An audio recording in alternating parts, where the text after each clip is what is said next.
This is the PTI Smarter Venues podcast. Welcome to the PTI Smarter Venues podcast. Today we are going to be talking around smarter sponsorship and the role of technology within that. Today with me we have Ben Wells from Bath Rugby. Ben, do you want to introduce yourself and your role?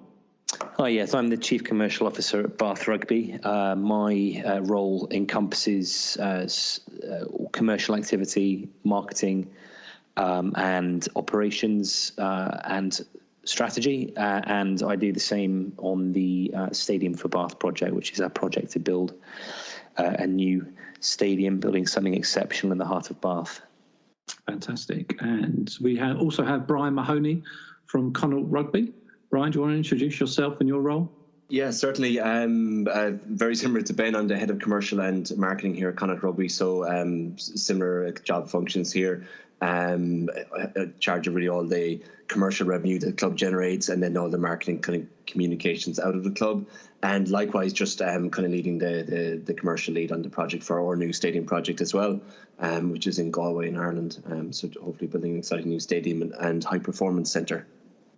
Fantastic. So commercial partnership and sponsorship within sport has evolved pretty rapidly over this last decade, and certainly now become a big key factor in a club's ability to financially compete across their own sport, but then also kind of expand and look to the future. Kind of Ben, if we look at the kind of sponsorship and how it's evolved over this last decade, how do you see that changing, and kind of what have you seen in the industry?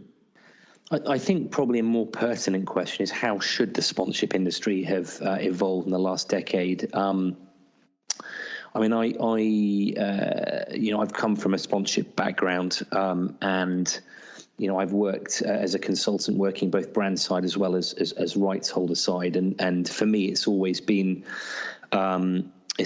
a marketing discipline that probably has been behind the curve. I spent 4 years on the European Sponsorship Association board as well, and doing a lot of work on here and looking at how it should evolve. And I just don't feel that it probably has. And, as we've seen, obviously in the last decade, we've seen marketing budgets really shift towards digital platforms. We've also seen the rise of experiential marketing and other disciplines which have all eaten into the space where sponsorship has traditionally played. Now, I remember, I spent quite a long time at Chelsea. I remember just after the world went crazy in the late noughties, pitching a proposition to develop to my board, which effectively pushed all of our media assets into three main deals: stadium, shirt, and kit. And then going programmatic on everything else. So, splitting up by category on a direct to consumer basis. There was no point for me in trying to pitch a high-end car to a guy in the DE socioeconomic group and vice versa. And it just never got off the ground. And that for me is the route that sponsorship should really have gone down in the last decade, but I still see many people buying and selling the same old commoditized media inventory. It's interesting. And Brian, does that mirror kind of your experience over this last 10 years or so? Yeah, likewise. I think what Ben said, some really interesting points there, and I think you're right on the money in what you're saying. Personally, I would have worked in the Olympic world before joining rugby recently, and again in the sponsorship and commercial world. And certainly, I think what we would have seen a lot of is I worked in the multi-sport kind of triathlon area, and certainly it was an area that saw a lot of growth. And really two main strands you could see, if you the question is around the evolution in the last decade. Probably the two main ways I saw kind of evolve was certainly around individuals and players, gaining much more control over their own assets, over their own kind of sponsorship value, I suppose. I think that, the IOC certainly is pretty strict over Rule 40 in terms of what they can do around gains time. But, even interesting enough, I just was reading on BBC recently, but I think some British athletes actually suing the British Olympic Association over their own commercial rights. But certainly, through the rise of, I think social and digital media has certainly evolved a lot over the last 10 years, and it has definitely given individual players and individual athletes much more control over their own destiny, their own broadcast channels, and they certainly exercise a lot more value, which, you know, from I suppose traditional team rights holders or national governing body rights holders, has kind of eaten into their grass a little bit, and maybe rightly so as well, putting some powers back into the hands of the athletes, as well. Sometimes for good, sometimes not always for good. And I suppose as well, the second kind of strand I saw change, you know, kind of a lot over the 10 years was probably, you know, again, kind of partners probably wanting a lot more. There was, you know, I know badging's been dead for a long time, but there was still, and there still is, a fair bit of just badging, let's stick our logo on something going on. You know, and I think that's, you know, across all sports, you still see that. You know, it's amazing to think in this day and age that it still happens, but it does. But certainly, partners wanting a lot more out of it. So, you know, big insurance groups like Fidelity, for example, used to sponsor our British Triathlon. And we certainly saw them activate on many levels. So they brought in other businesses. So they had, like, you know, a really, really strong corporate triathlon that they sponsored, where it was literally, instead of their golf or their hosting, they did a lot of their business on bikes and swimming and swimming pools. That's where a lot of the business at the C-suite was being done. And also then used the same vehicle to activate their employees. So brought in, you know, thousands of employees, had a fitness program, CSR kind of thing. And then eventually then as prizes and you know, for their customers, and obviously then the tradition, you know, media awareness through the kind of B2C channels. So definitely, you know, people were getting smarter about how they kind of activate it, and how much, I suppose, value they got out of a property and what they're looking for properties. You could certainly see that evolve over the years as I suppose as departments just got a little bit smarter. And from a mass participation point of view, certainly I think the level of data that was being gathered was being harnessed much better. So and partners want to become much more of a journey. So you know, certainly getting involved in mass participation events during the training phase, because okay, we can sponsor a one-off event that might take place in the middle of August, for example, but I can be a part, the sponsors could be a part of that journey from a year out in terms of people building up for that. So definitely I think there was an evolution there in terms of I suppose a realization of how they could activate. But again, I think you know, certainly still an element of badging had gone on in the past. That's interesting. One of the points, your first points there, was just around the kind of the evolvement of technology. And Ben, how have you seen that become more of an influence and a factor in terms of what you sign in, and also how you can use that to drive kind of new sponsorships and new commercial partners? Yeah, I mean, I think like everything, you know, you're looking at new opportunities to try and create a new story, a new way to connect, to create a point of difference.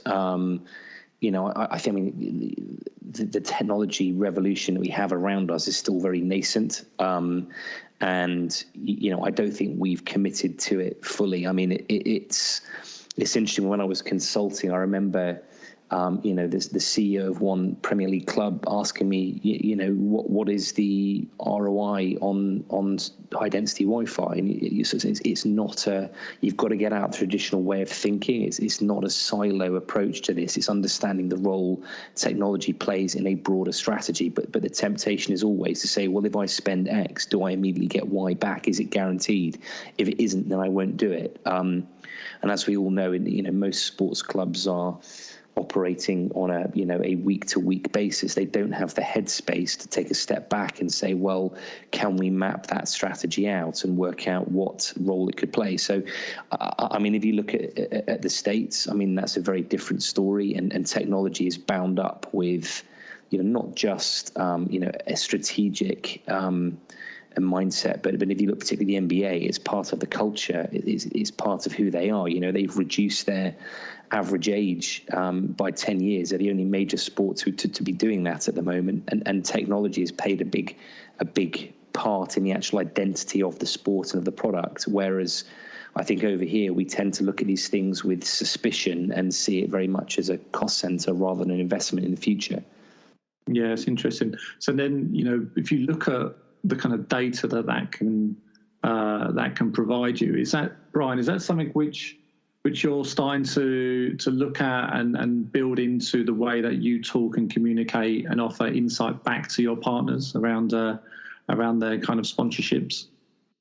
Yeah, look, we're certainly trying. I think we're probably again, to echo Ben. I think that there's been traditionally that technology has been a cost center, and sport is somewhat reactionary as well. I think we kind of sometimes look around and see what somebody else is doing, so I might copy that. And I suppose look, that's down to resources. It's quite operational when it comes on a seasonal basis, especially for smaller rights holders who don't have huge teams and don't have huge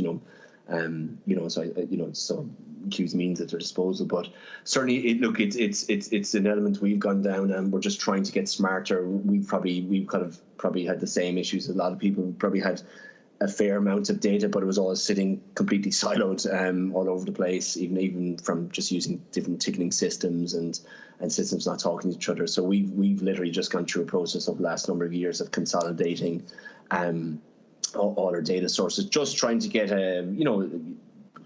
that 360 view that everybody's talking about, but just trying to really, even on a basic level, start to understand their fans in terms of their transactional. What are they actually doing on a day-to-day, as opposed to what they're telling us they're going to do? Because again, I have a little personal kind of thing about consumer research, where people, they tell you what they say they would do in a situation, but what they actually do in real life is very, very different. So we're certainly trying to make our decisions based on what interactions we see transactions people actually taking place, as opposed to what they say they're going to commit to, and then offering that to rights holders. So yeah, we're getting to a place now where we've managed to have a data warehouse and have most of our data, most of good transactional data certainly in one place. And now it's about enriching and appending that based on, sometimes what a sponsor might see valuable in terms of, and otherwise what we might be able to kind of get in piece by piece. But certainly as a smaller rights holder with limited resources, it's about breaking off in small chunks, and certainly just in manageable chunks, and actually just adding to it slowly, because I suppose naively we probably would have went into the project with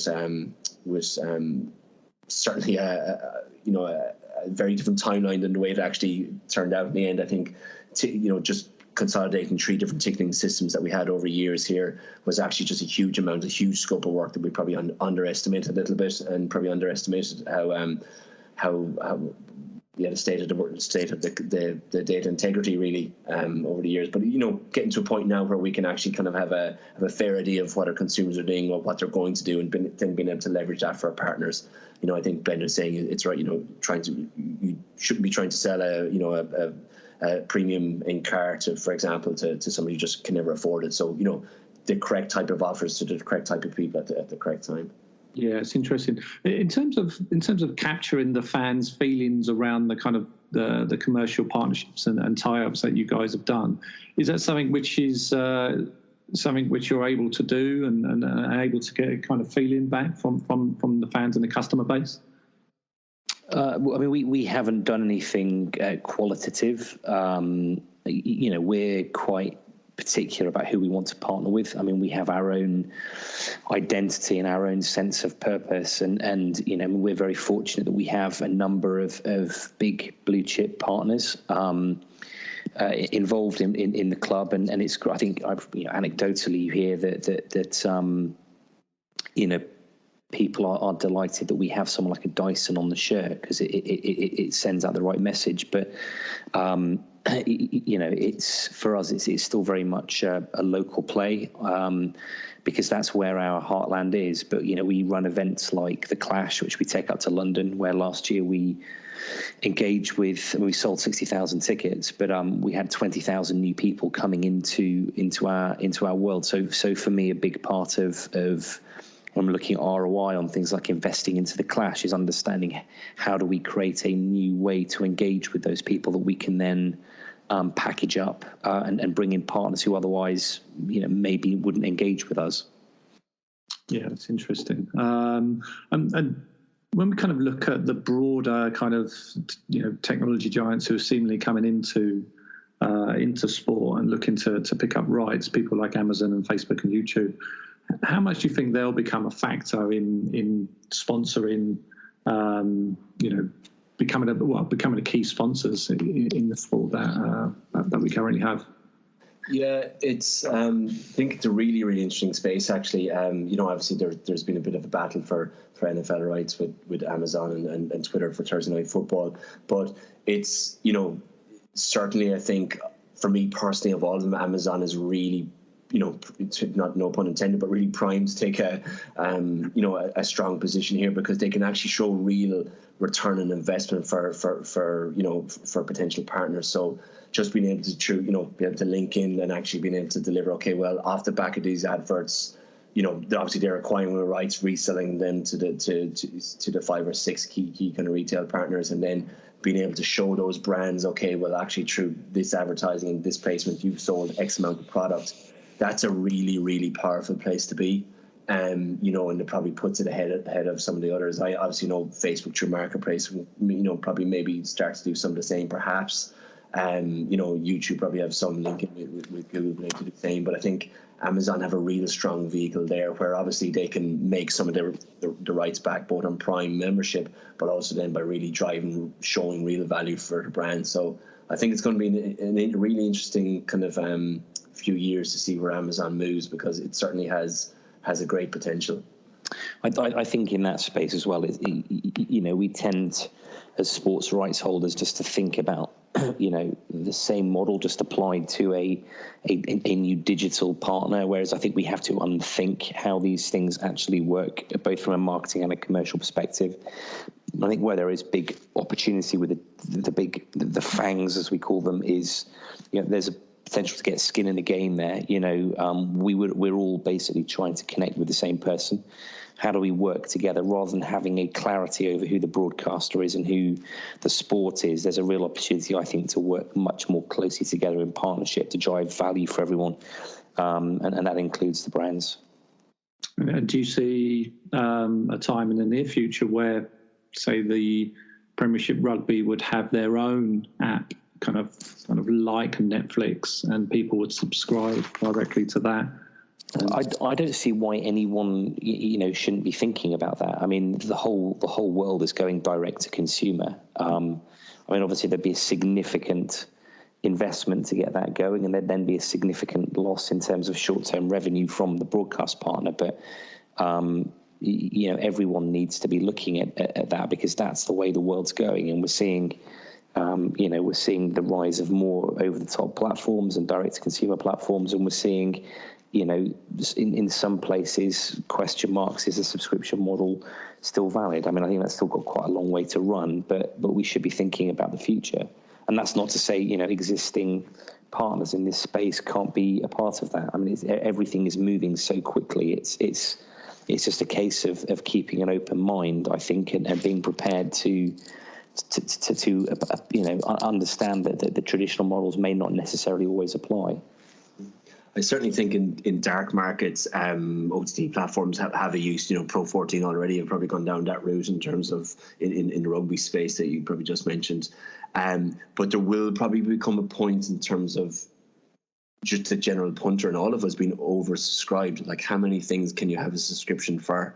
And it'll actually be keeping, it'll be keeping track of your own subscriptions. It's already getting a little bit difficult as it is, and we're only really starting down this route. So it'll be interesting to see how that evolves as the kind of future goes, because as everything gets fragmented, and even now, if you want to watch your shows, I was reading something about it recently, you need 4 or 5, between Disney Plus after coming, Netflix, Prime.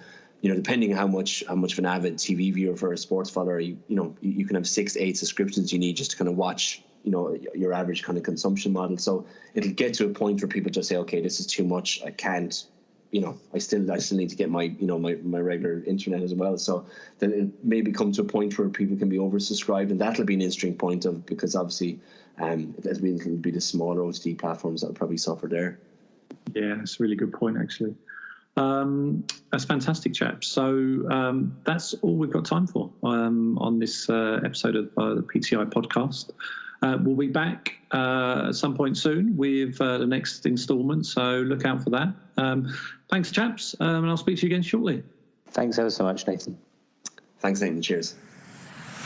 Thanks for listening to the PTI Smarter Venues podcast. Find out more about us at ptismartervenues.com.